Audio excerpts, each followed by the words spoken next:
Thank you for watching Random Geek Culture in West Virginia. I am your host, Luke Hersey, and tonight we are talking about our favorite games from 2020 that we played last year. Now, these may have not come out in 2020. Most of them did. But it's really the games that we played in 2020. Because, with the pandemic and everything, we were stuck inside. And so video games, I mean, all of us are here on the podcast. We love video games and we play them all the time.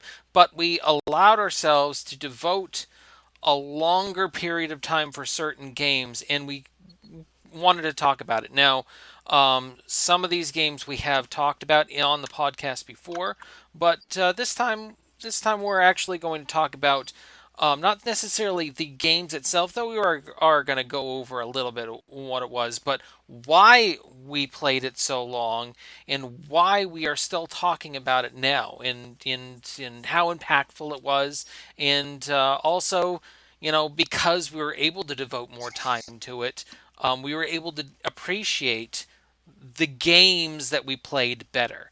So, anyway, with me tonight, like the last couple times, I have Alex, Hey, folks.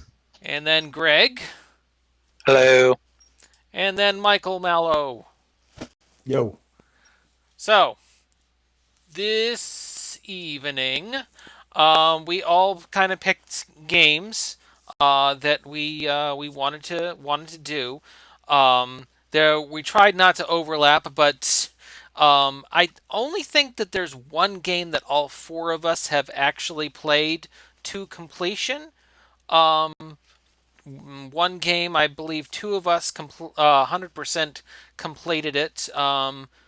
Another two of us, I think we played all the way to the end, but it's not 100% completion. But anyway, I'm getting off topic. So we didn't really decide which one we were going to go over first. So let's go chronologically as far as when it was released. So that would mean that Persona 5 would go first. Now, Persona 5 didn't come out in 2020. In fact, it came out in 2016, 2017, I think, somewhere around there. But the Royal expansion came out that year in 2020. But the thing that's important to note about this is that a lot of people hadn't played it yet until 2020, until 2020 came about, and then we were like, well, I've been hearing a lot about this Persona game, and it seemed really cool, but it's supposed to be very long, and beforehand I wouldn't have had time to play it, but now I do. So anyway, Alex, I know you have played the crap out of that one, so I'm gonna let you take us away. Yes, I have. And then later the Persona Strikers played that a bit. Yeah. Persona 5, I think, was my most memorable game of 2020. And like, I differentiate that between memorable doesn't necessarily mean best or, high art or even most fun. Just what left an impact. What game am I still thinking about and is absolutely Persona 5. Um, the characters are all really iconic. They're characters that stick with you that you continue to think about well after you've put the game down. I mean, uh, I would compare them to like Final Fantasy VII's characters. In that way, these Over are the top personalities. over the top personalities is a big part. I mean, Or over the top personas.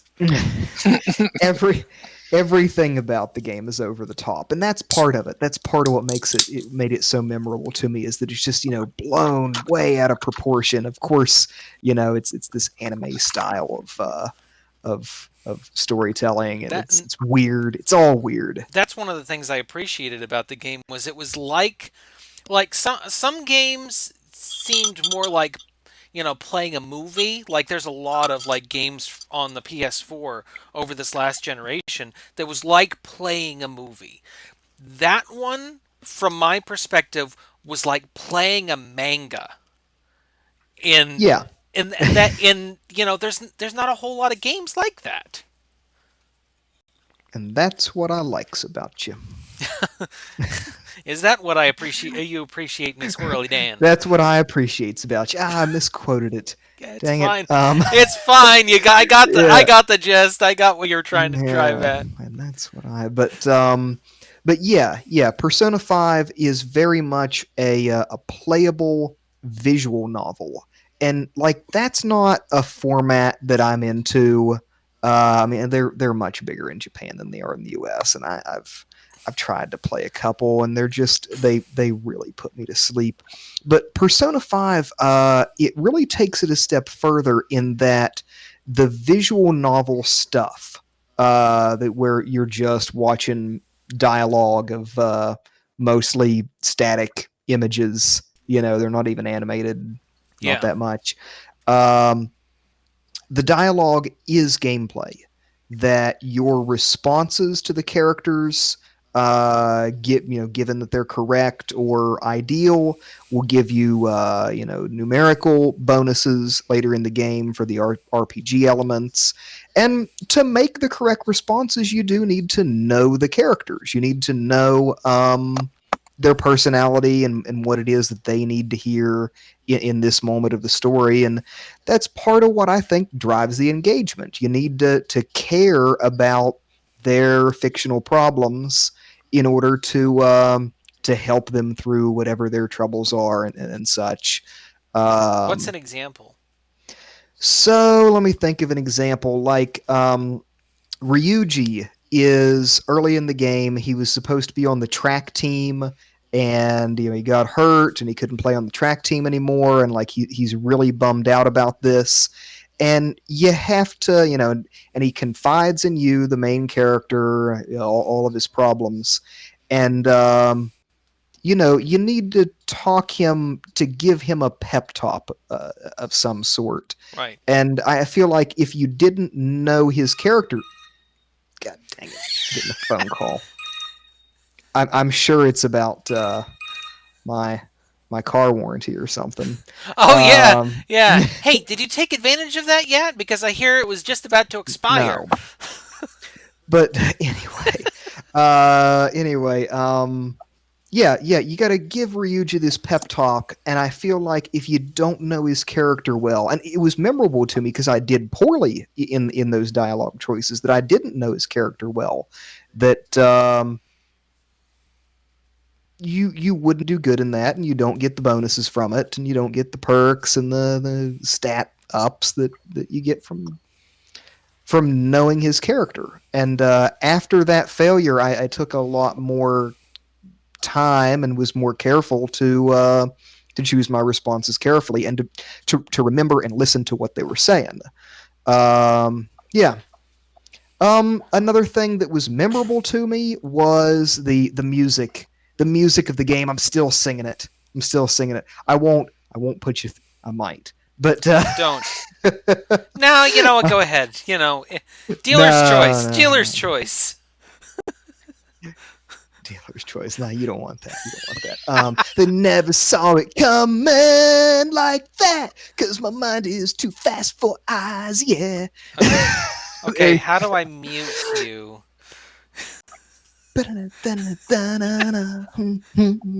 Yeah. Now, So that's the thing.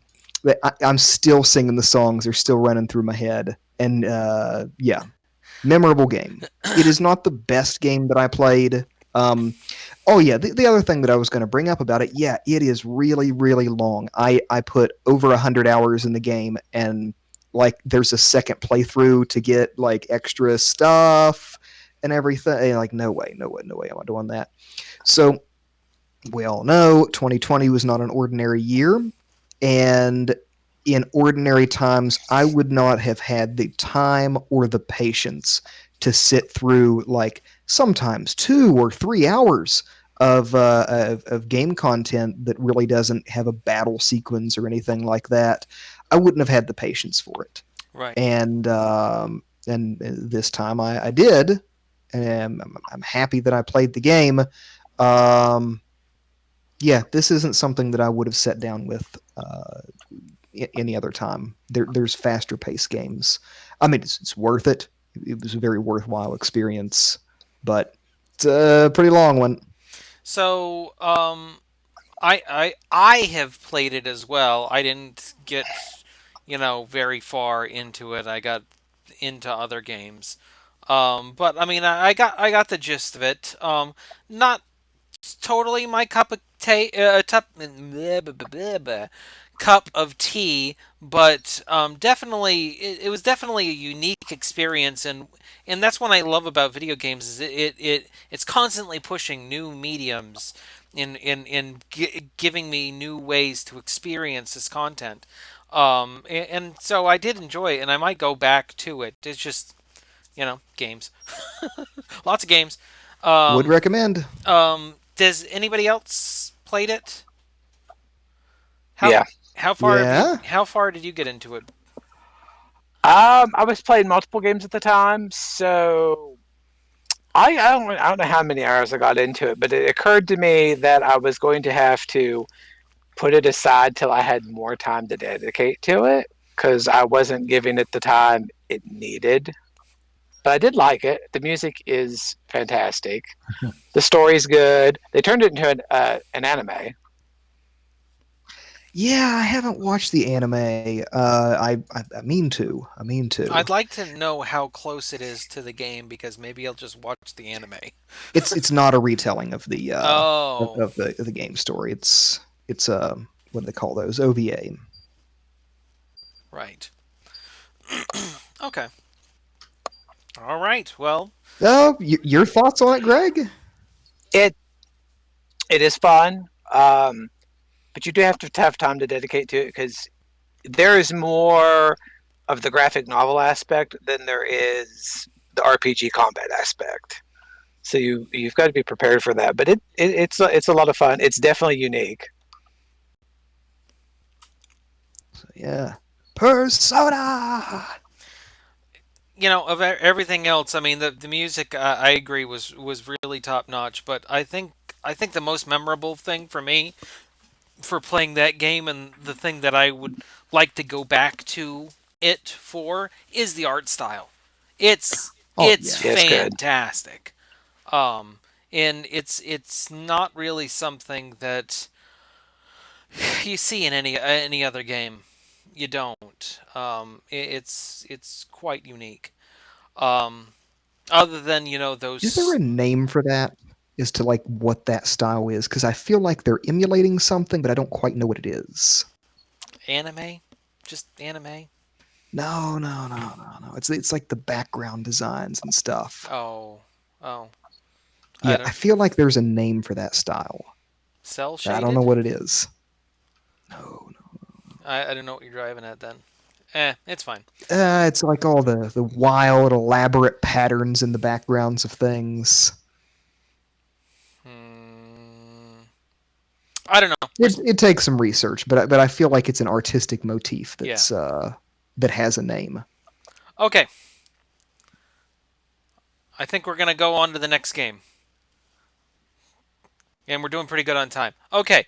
Next game chronologically would be Animal Crossing, and I believe that's the one that Mike is ready to talk about in length. Not to say that I did not also buy it day one and did not play the crap out of it before Final Fantasy VII came out, because that's one of the things I wanted to do was beat the core game before Final Fantasy VII came out, and I did that.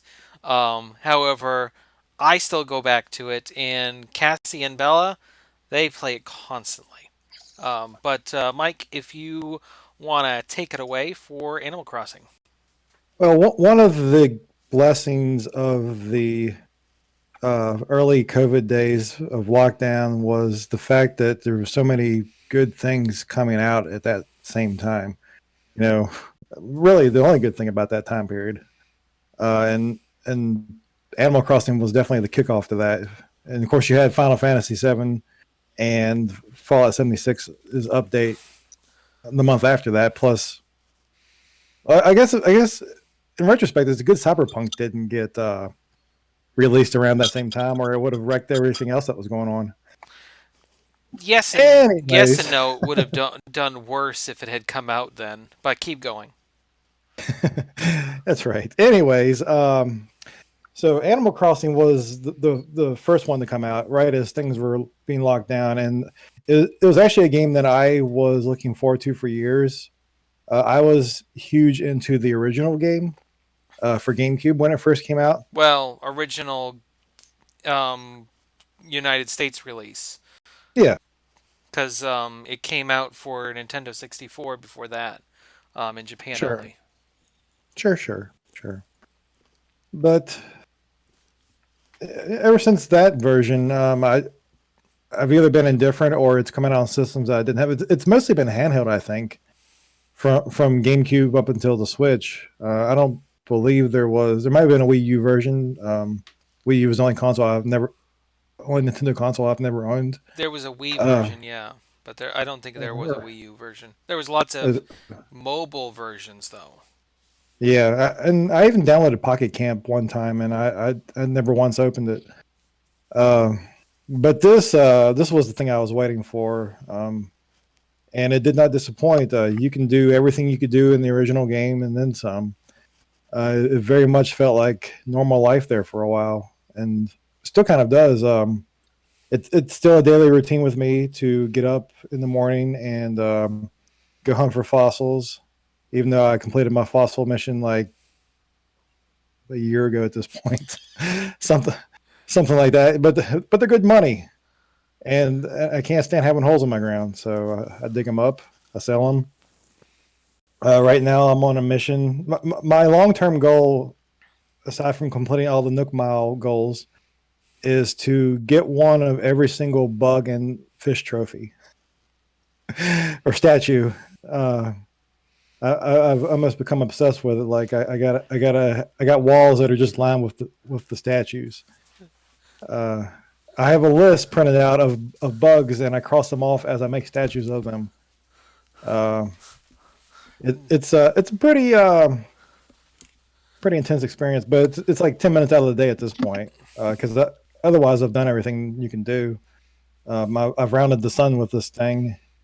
I've got to experience Zipper the bunny on 2 different occasions. And I like to be done before a third. Because that guy is creepy. What is Right? Zipper the bunny? Okay, Zipper the bunny shows up at Easter for what do they call it at Easter? It's Egg Day or Bunny Day or something like that. I think it's Bunny Day. Yeah. Oh, it might be Egg Day because there's a lot of eggs everywhere. It was a lot worse the first time around. Like every other fish that you pulled up from the river was an egg. Every tree you shook was an egg.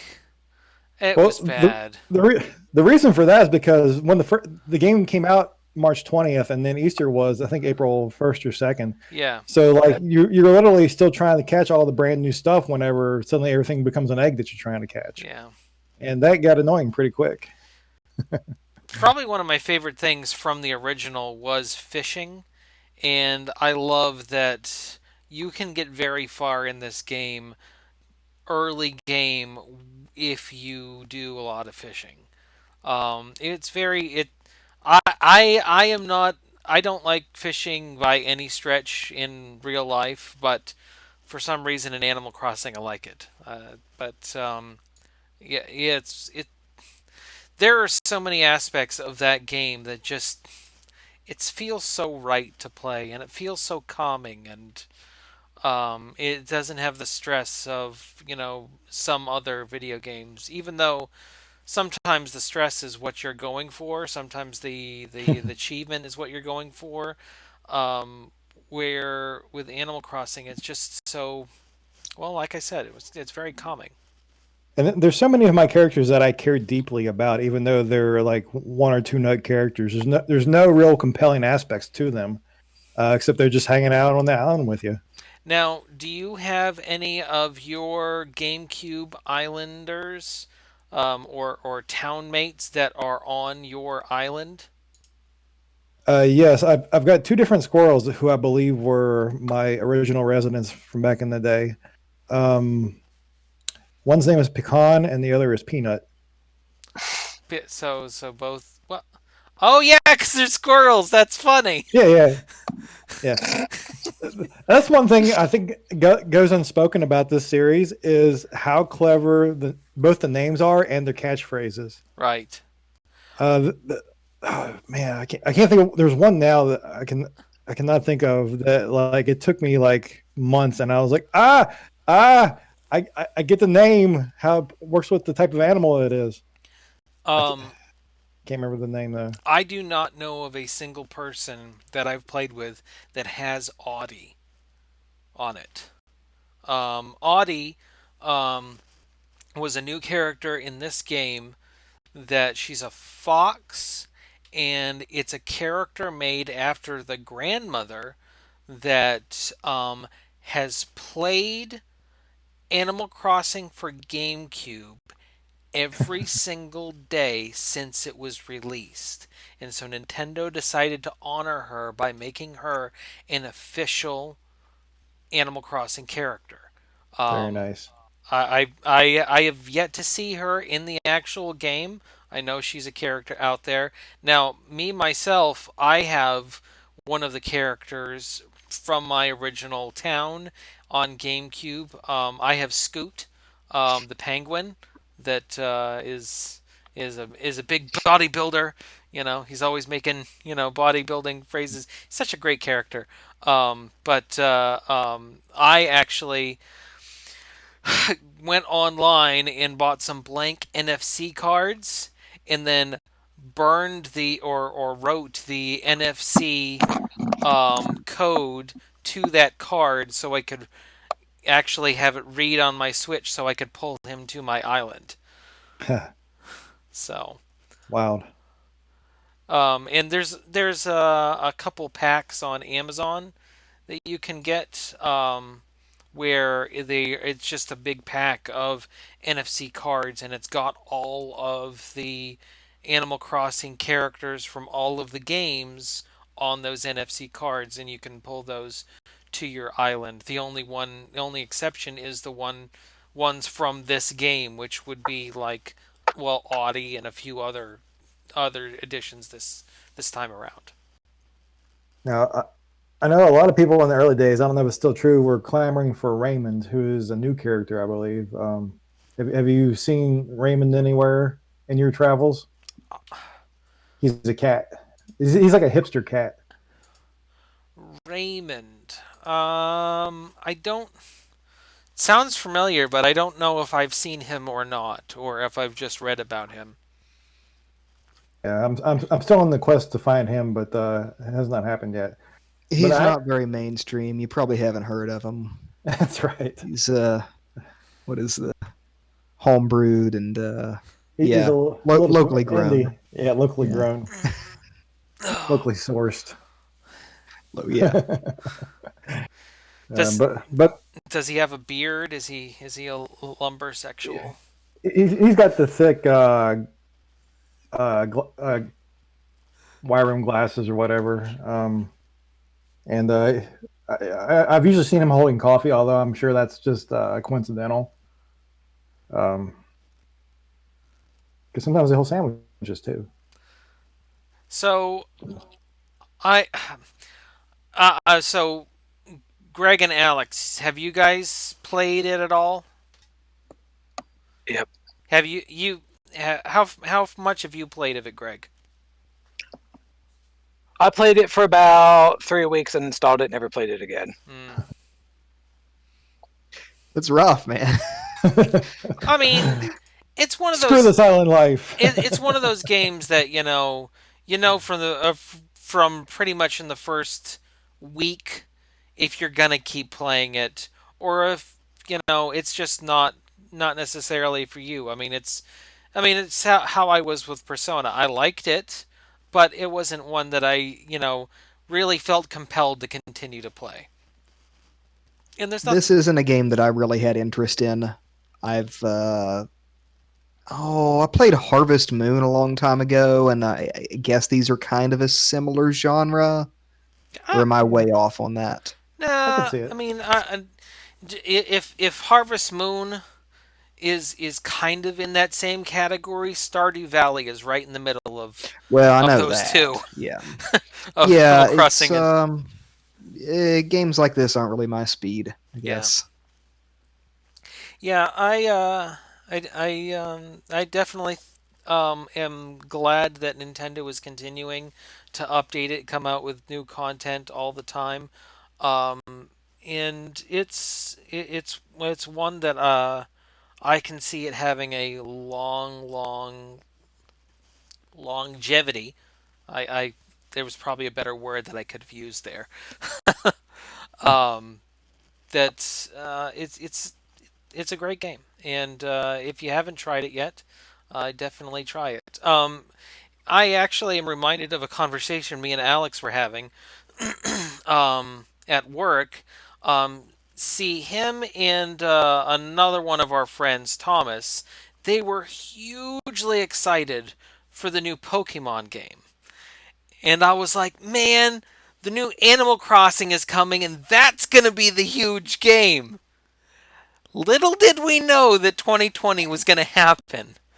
Not to say that the new Pokemon was not a big hit for Nintendo, but Animal Crossing is an animal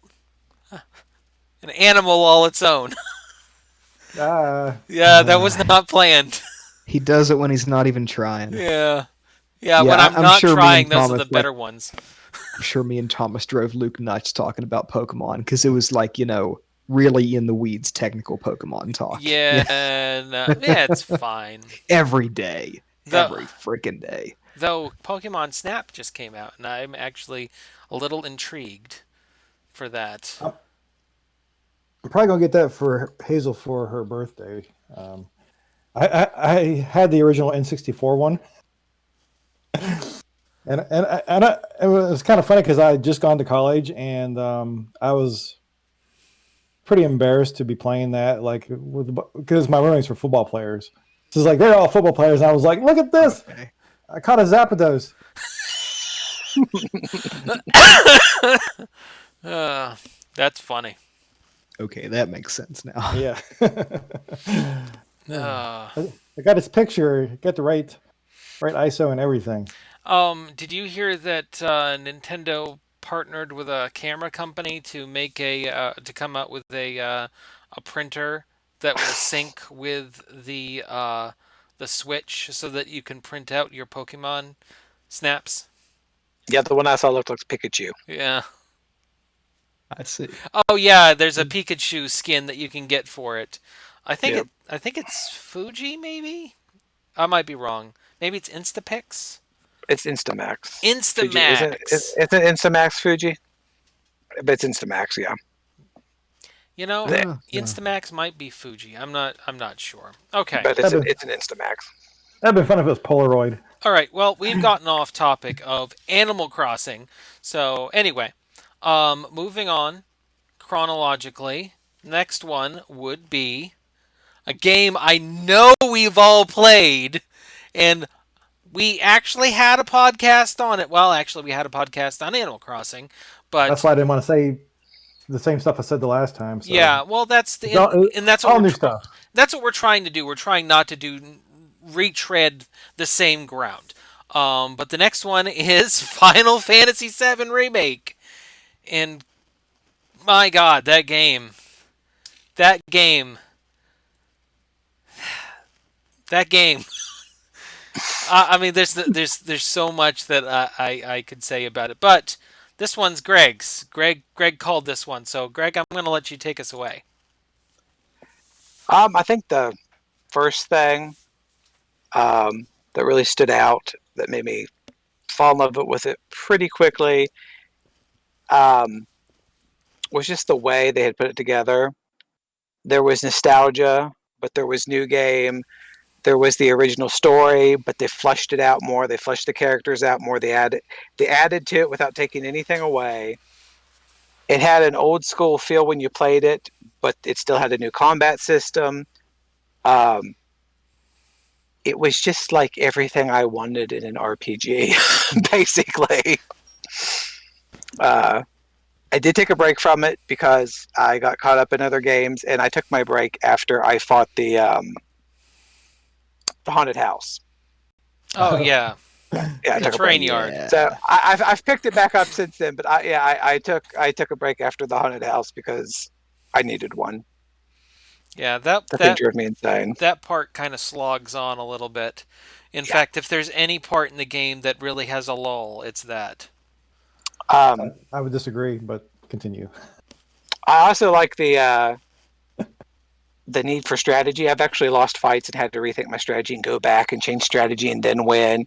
Because that's something you used to have to do in RPGs that you don't have to do as much anymore. You don't have to come up with a strategy. The Hell House. Yeah. There is a right way to do this, and yeah, you got to figure out that way. Yeah, you won't beat it until you figure out the right way to do it. Especially on hard Yeah. mode. My I've God. not tried it on hard mode, but I don't know if I want to after I found out that it shoots out tonberries. I don't want to. I don't want to fight it. I don't want to fight I tonberries. fought the Hell House on hard mode 50 or 60 times before I finally beat it. Probably, yeah, it- that's believable. It took me forever. I felt like $1 million after I finally did, though.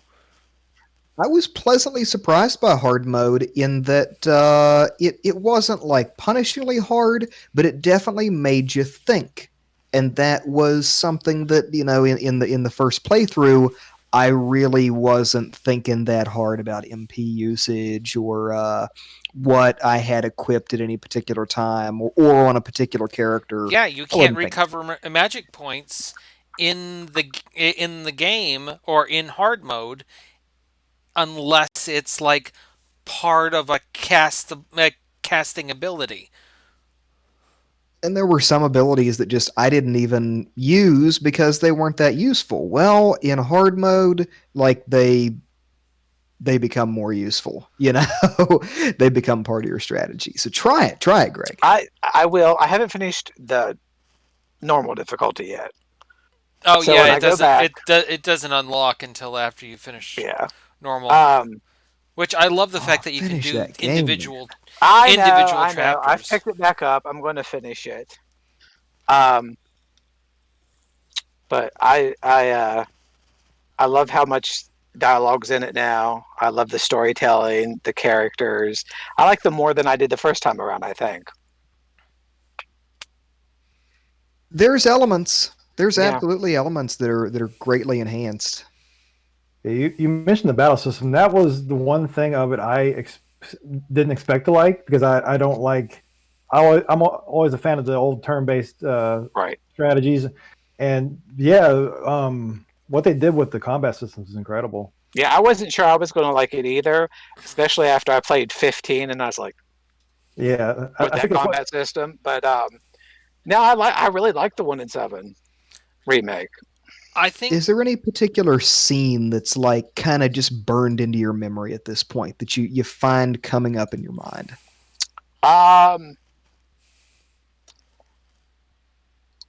It's actually a scene that is in the original and this one, which is when he first goes through the church roof and finds Aerith picking flowers and then takes her home, and there's the garden, and yeah, that sticks with me from both of them. Yeah, same. the one that stands out for me, and it's a little, and I think it's because of the way it's shot, is the ending on the freeway before they go into the portal. Just the way that scene is lit and framed, just everything about it. And that was part of the game where the recording was blocked, so I couldn't screen cap any of it.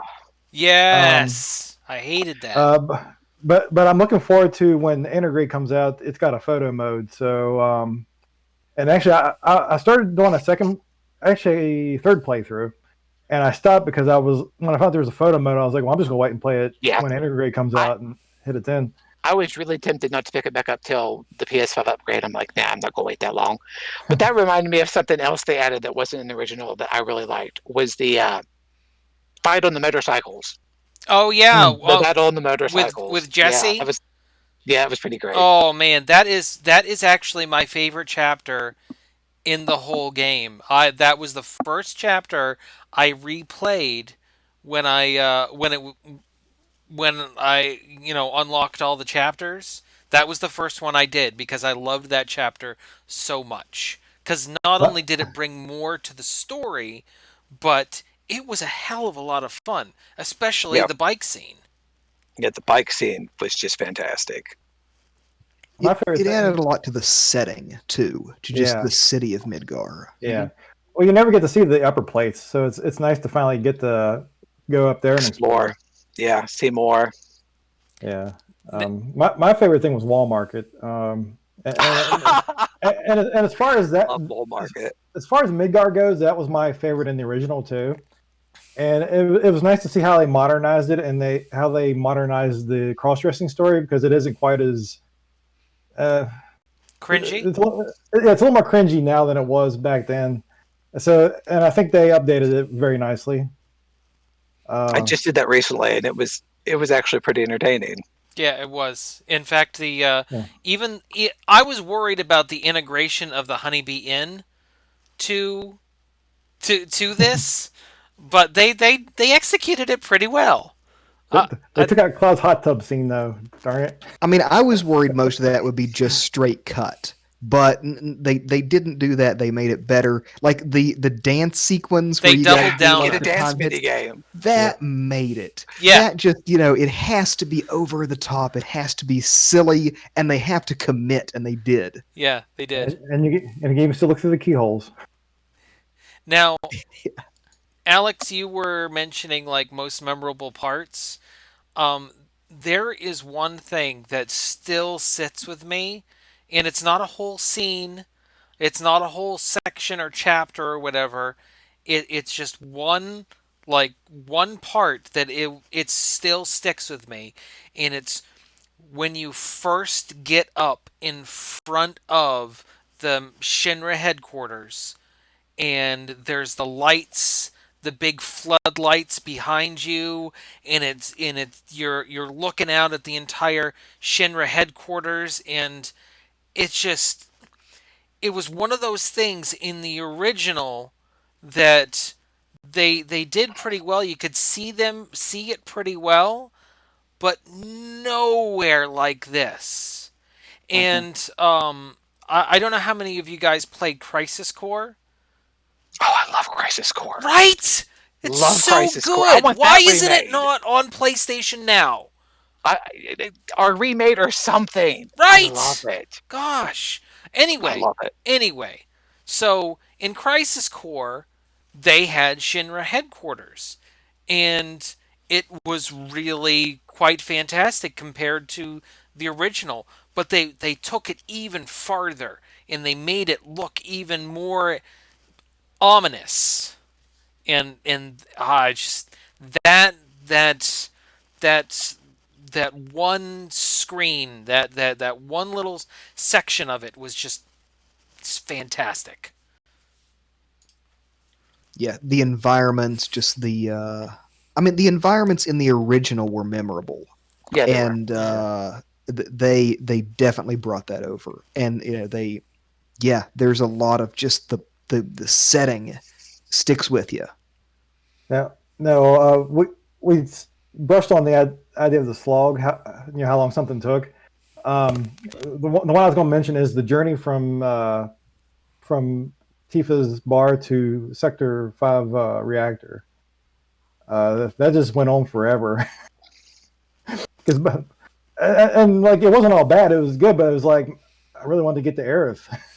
And I finally looked at my watch. I was like, okay, it's been like 15 hours into the game, and I still haven't got to Aerith yet. So I actually got the Final Fantasy VII for my niece for Christmas, and I looked on her account the other day, because we're friends and you can see all of their trophies. Well, Stalker. you get a trophy every time that you beat a chapter, and chapter 5 was the last chapter she played, and she's been on that for months. It's just one of those things that it's like the game gets so good after this, but she gave it a try, and she did like it, so it's whatever. Um, I don't but think there was a time in that game that I was not engaged. yeah, but she never played the original. Yeah, She I wasn't can see that alive having an then, effect. Yeah. so Yeah, there was engagement, but there was also like, okay, this is new, and it's fun for a little bit, but it's like, okay, I want to move on to the next thing. In some places it takes forever, and I agree that like going from the train yard to the pillar seems like it takes forever. Like I feel like they could have blown it up 3 different times in the original game by the time it took you to get there. right. But it was fun though, and there's nothing that wasn't fun about it. There's just some things that took a little longer than I wish they would. If there was anything that was apart from the train scene that I think took too long, was the part where you were with Aerith in her home sector. That kind of just took a little bit Hmm. longer than it needed to, I feel like. But of course, that a pre-establishment was there for later on when you, and this wasn't even a required part of the story, but the lady that runs the orphanage, when if you find her, she's in back in costume, and you talk to her. She works at the Honeybee Inn. Oh, Found her. Oh yeah, I did. I read I about found her. that. Yeah, yeah. I found her. I found her my first playthrough. I was trying to beat everything on my first playthrough. How silly was I? Um, but I'll have to check that out. but yeah, she's there, and you have a conversation with her, and it's kind of she's remorseful of, I don't really want to do this, but I wanna I wanna make money for the orphanage and everything, and it's just like you know just yeah. Another reason that I'm still thinking about this game too is because not spoiling it for Greg, not spoiling it for our viewers, but the story is going in a different direction. I think that's been made very clear in all of their marketing. The fact that the story is going in a different direction is very exciting to me, and it keeps it in my mind presently because once in a while I wonder what's going to happen in the next one. You know, that's something that keeps it present, makes it memorable. Right. Okay. Last one. Last game. I know Mike, did you play our last game? No. Okay. I know Greg's played it. I know me and Alex both got the platinum trophy for it. We 100% completed it. And it here's the thing. Here's the thing. We wouldn't have 100% completed it if it hadn't have been 2020. But because it was 2020, we were able to find everything in the game. And we, both of us, loved it for that. There was always something to find around every corner, and it was worth it. And sometimes, sometimes these games, um, when you find something, it's like, was it really that worth it? But I feel like there was some kind of reward for everything you found. Not necessarily, something to make you have a better attack. God, I didn't even mention what game it Yeah, was. what game are we talking about, Luke? I just thought Ghost of Tsushima. Yeah. God, I'm just so excited to talk about this that I'm not even. Yeah, gosh, Ghost of Tsushima. Um, every little part. It wasn't necessarily. Whenever you found something in that game, it wasn't necessarily something to make you better in combat or whatever. Sometimes it was. Sometimes it was just like a mask that you found, or a bandana, or whatever. But to get there, you found parts of the map that was absolutely fantastic to see. Um, in fact, one of my our Instagram page, um, I took a bunch of screenshots from that, scheduled it so that there was a one screenshot to come out every day, and I filled out a whole 2 months of just screenshots from that game, and that's one of the things that I really want to talk about because I could go on for hours talking about Ghost of Tsushima. Um, the But one thing that really sticks out is the scenery of Yeah. Ghost of Tsushima is just so fantastic. Like the combat is clean. The music is phenomenal. Um, but the scenery is just so worth it to experience. Um, it was one of those things that I wasn't so much a digital games photographer before that game. It wasn't something I necessarily sought out. Not like some of these people that I follow. No, but I wanted to see every single aspect of that island. In fact, actually, so my buddy Josh, who we actually had a segment on the podcast here 2 years ago, Josh's Gadget Gallery. Um, he has Microsoft Flight Simulator, and the first place that I went to when went over to his house to try out Flight Simulator was Tsushima Island, and I flew over Tsushima Island, and I mean, it's cute, it's cool, and it's beautiful. And even now, the island is a beautiful thing to behold. I mean, just take one of those Google virtual hikes, across the trail, and there's just so much scenery. And I was one that didn't even know that Tsushima was even a place before this game. Um, in fact, actually, that goes to some of the history of the game. And by the way, I only know the history because I looked it up after I played the game. Because that's another thing about the game. Okay,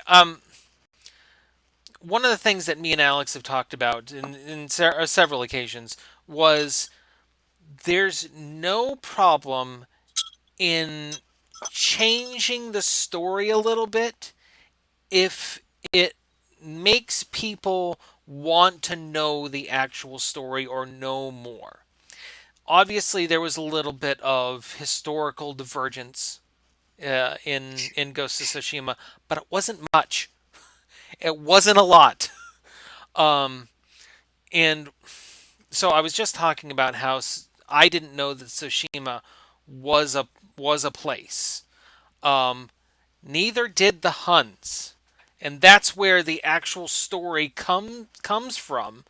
So the Huns, the Mongols, they were going down through China Yeah, and we're talking about like real history here, right? real Okay, history. They were go going on. down through China, and they had made their way down to Korea. And when they took Korea, which, by the way, the only reason why the royal family had survived as long as they did, even after the Han invasion, was because the royal family had retreated to one of the outlying islands in Korea. Not part of the story though. But so Shima Island, um, from where it was its proximity to both Japan and to Korea, they were a pirate island. Like that's where they were. Um, and not until the shogun from Japan came to Tsushima to bring order to the island, did, was it not a pirate island? And that's why there's some parts in the game where it's like there are certain, hidden coves that are actual, pirate coves.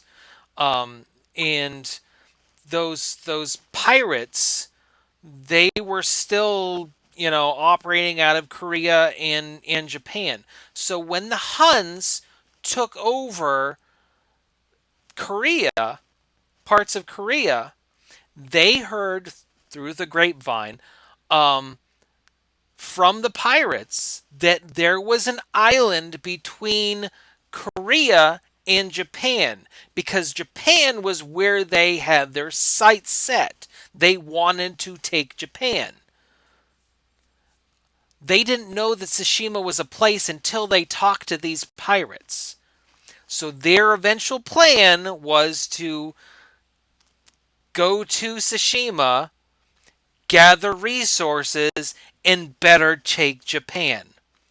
And that's where the game really shines, is it explains how Jin Sakai, or the Ghost of Tsushima, prevented um, the total Hun takeover of Japan. Because if the Huns were able to fully do what they wanted to do in Tsushima, they probably would have been able to take Japan. In fact, if you think about it, Jin Sakai, Jin Sakai isn't necessarily a actual person, but there is a mythology of the Ghost of Tsushima. But just go with me on this. Jin Sakai, you can look at in retrospect to another historical figure, Leonidas. Jin Sakai, the Ghost of Tsushima, kept the Huns from wiping out the Japanese culture. Just like the 300 in Leonidas kept the Persians from taking Greece and Italy and all those and wiping out that culture. Isn't that interesting?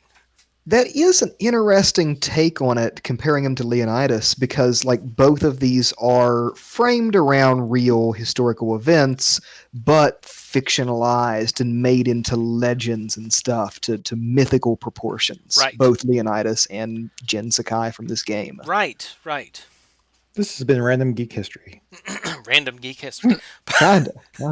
But I mean, I suppose like the real history of resistance on Tsushima, like in real life, there was no single hero or anything like that. It was just they beat them. yeah, from what I've read, and the mythology of the ghost is points to it being several persons.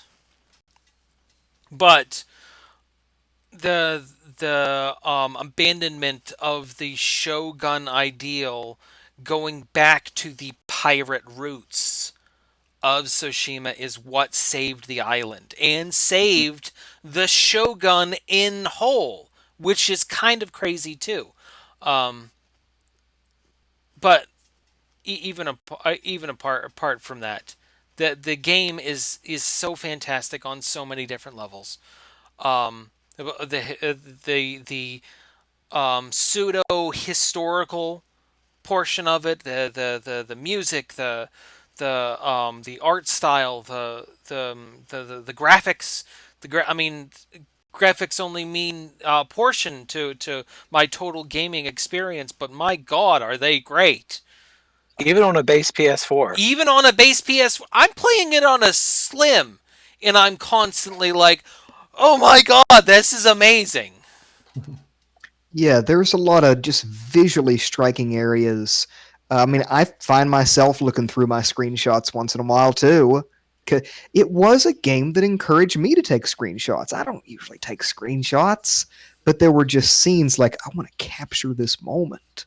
and look back on it later, and I do. Even the opening scene what Oh yes. really set the stage to it. Whenever he like hops on the horse and it's nighttime and he's riding through this field with this white grass flying, and then the music swells, and like that's a scene that's burned in my memory for sure I because I can describe it so accurately. With the whole environment, the music, the visuals, the ambient sounds, even right. down to the thunder. I mean, and the storms and the lightning, and it's all very immersive. All of it. The wind, and I love the fact that the wind is the waypoint, is the way guide. I love Yeah, it. that's so intuitive. And what did you say about it, Alex? It's so yeah. I remember you were saying that it's so samurai that Yeah. they go where the wind takes them. Yeah, that's something that sounds like it's right out of an actual samurai flick. I go where the wind guides me is something they would say, and then that's what you do in the game. Yeah. I like that there's a dedicated flick the blood off of your sword and put it back in the scabbard. Right. I like that there's a dedicated button for that. Because that's a scene. You saw that scene in samurai movies, and But you get to Which recreate that in the game. that's actually a thing because blood doesn't a properly made samurai sword blood will not stick to. and you actually clean it. But I mean, because they got the details, and you get blood on you, you get mud caked on you. The pedals, I don't know about on the base PS4, but on the PS4 Pro and the PS5, the petals and leaves that fall in the water travel downstream. You can watch them. Yeah, They don't. yeah. Yep, They that don't happens even too. disappear when they hit the ground like they do in most games. I don't understand how they're doing so much in that game on last gen hardware. Like really, like it's I feel like end of generation games really Always impress me push. sometimes. Yeah, they And do. this one is really the highlight of of the end of the PS4 generation was I agree. I was playing it on a Pro, and I was still like, this is running on a PlayStation 4. This looks like it's too good for a PlayStation 4. It looks like I need my PC to run this game. it's a next gen title that they got on old gen hardware, and I still don't understand how they're doing it. Well, when I play it, it will be on next gen, so I'll let you know It how runs it 60 goes. frames on PS5, so Nice. That's Yeah. that's actually one that when I get my PlayStation 5, that is the one game that I'm planning on playing probably first is That might be replaying worth that. it. I do plan to get it. I was waiting for a price cut, and I may have missed one. I wasn't paying attention. I think I missed one time, but I won't miss it again. yeah, it runs really well on PlayStation 5. The sound's amazing on the PlayStation 5. It'll do the 3D audio. Like that's why I brought up the Thunder. It's like I have when I'm listening to it on good earphones or on my surround sound, I'm like, is it thundering outside, or is this like I have to turn around in the game and see if if there's a storm in the game because it's just that good. It's immersive in pretty much every aspect. I just there's no Oh, characters, even the characters. oh okay. Who I'm gonna say who my favorite character is, and then you guys can tell me who yours is. No, and Jin does not count. Everybody loves Jin. Jin was awesome. No, Ishikawa. Ishikawa was by far like the coolest character ever. The guy, the archer.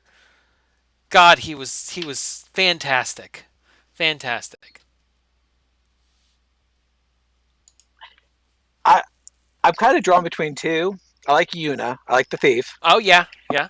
And then there's the one I can't remember the name of because I never call her by her name. I just call her Killer Granny. Oh, Killer Granny, I love Killer Granny. She's Kill- amazing. Killer Granny.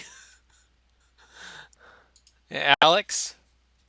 Um, I liked the scenes from the sake salesman, the shifty Oh, He's guy. hilarious. He's Yeah, hilarious. Yeah. he's I funny. I don't think he's my favorite character, but he's some of my favorite He's good scenes in the comic game. relief, though. He's the comic like, why do I keep letting you put me in things? It's one I of my love favorite that he lines in said the that game. because I was literally thinking that when that happened. I was like, why does he keep going along with this? And he literally says, why do I keep letting you put me in things? Yeah, all right, you're gonna have to get in this box again. Again with this. No, Ishikawa is the best character. It was my favorite character in the game. That he has a very melodramatic storyline that fits the setting of samurais and ninjas and stuff. I love the actual actor that played him too. That actual voiced him. I forget. I've seen him in actual movies before. I forget his name, but I've always liked him as an actor as well. And the swordplay is good, but the archery in that game is actually pretty fun, too. Yeah. Actually, all of it. Throwing kunai, smoke bombs, stealth. It's all fun. Now that I think of it, I think the archery was better than like Horizon Zero Dawn, a game where It like was. archery was your primary weapon. It was, and archery was my thing in Horizon Zero Dawn, but it is so well done in Ghost of Tsushima. And you actually have options. Yeah, I mean, you had a lot of options in Horizon Zero Dawn, but you have your option of even, do I want a longbow? Do I want a short bow? Do I want to be stealth? Do I want to hit him in the head? Um, yeah, it's a lot of fun. Well, But now my new favorite thing is decapitating the bosses. Yeah. Sneaking up on the bosses. So you couldn't do that when I first started, but now I've gotten far enough I can sneak up on the bosses and decapitate them. um, and if you do it right, if you decapitate the boss in front of a bunch of people, then Oh, they all freak then you out. go into They all ghost freak mode, out. and then You go into ghost mode. Oh. And then, yeah. The first time I went into ghost mode, I was so thrilled. I was so thrilled. But you know what's great about that though? Because it's almost like it's a stylistic choice of how they're doing it, that it's all red and black, that he in that moment he is totally abandoning all Shogun ideals and completely committing to the ghost at that point. Yeah, Because the ghost is a monster. The he ghost is a savage. yes, You know? he is Oh. striking fear into the hearts of the Mongols. He's almost going Vlad the Impaler with scare tactics at that point. Vlad the Impaler, yes. Yeah. Oh man. Okay. Well, it is 7 o'clock. We officially reached the end of our hour. Are we gonna do a geek out tonight or not? Because I feel like that's what we've been doing the entire time. Do you guys have? Let's keep them like super short. Okay. Yeah. All right. Yeah. 'cause That's I got to run. Yeah. Okay, Mike, go first. All right, Fall Guys, end of list. I've heard I've good had it for- things. I've had it for a while. I wasn't very good at it. I started playing it again. I got good at it, and now I'm addicted to it. But you don't have to be good at it. It's just fun. You have to be good to get first place, which I finally Well, did this past weekend. Yeah, I mean, but it's just hilarious just to play. Yeah, it's fun to watch more than anything. That's Yeah, it is. it's a rare game I think it's fun to watch as it is to play.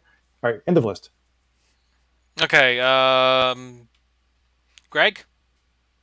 I don't know. I'm getting back into VR. I've been hitting it pretty hot and heavy recently. I just got upgraded to the Quest 2 from the Quest 1. And I do love it. Last night I was watching a Celtics game courtside. What? That sounds cool. It was pretty great. Alex. I've been playing this game, Portal Reloaded. Luke Oh, told me about it. yeah, I hadn't even yeah, I heard told about you about this. Huh. Portal Reloaded is a free mod for Portal 2. You install it over Steam. It adds a third portal which transports you in time. That there's like two time periods. There's the past and the present, and you got to solve puzzles by taking elements from from the future into the past, vice versa. And it's complicated. It's hard. It's much harder than the base game, um, although not like impossibly so. Because I've played other mods that were just that's too hard. Heck with that. No, Portal Reloaded is a lot of fun. I'm desperately awaiting a Portal 3, so that may be a good filler. Um, That so ain't I never know, happening. and it's sad. so Yeah, my but yeah, look it up if you have Portal 2 already. Look up Portal I'll do that. Reloaded. So Luke, mine. So I've mentioned the Retroid 100 times, but the thing that I'm geeking out about right now is here about a month ago, a developer of Castlevania for the Dreamcast that was never released, he found in the back of a drawer. So he uploaded it, and it's on the internet, and I've been playing it today. It looks really good. Is it good? I mean, heard about this. it's an E3 demo. You know, But that doesn't mean it's not good. well, no, there's no game to it. You just pretty Oh, you much just messing around. yeah, you pretty much just mess around like, yeah, I hit the start screen and then I can select which area I want to go to. Ah, So it's not so much of a game, but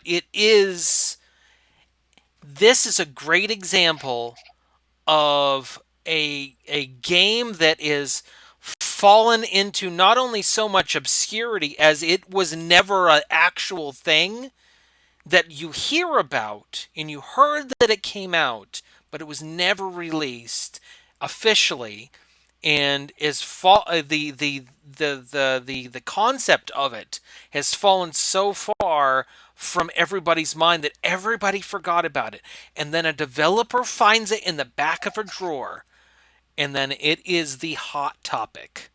And Yeah. That's the geekiest geek out tonight, man. Yeah. That's a good one. yeah. I actually threw it through me playing it on Instagram, and it got like 2,000 views in like an hour.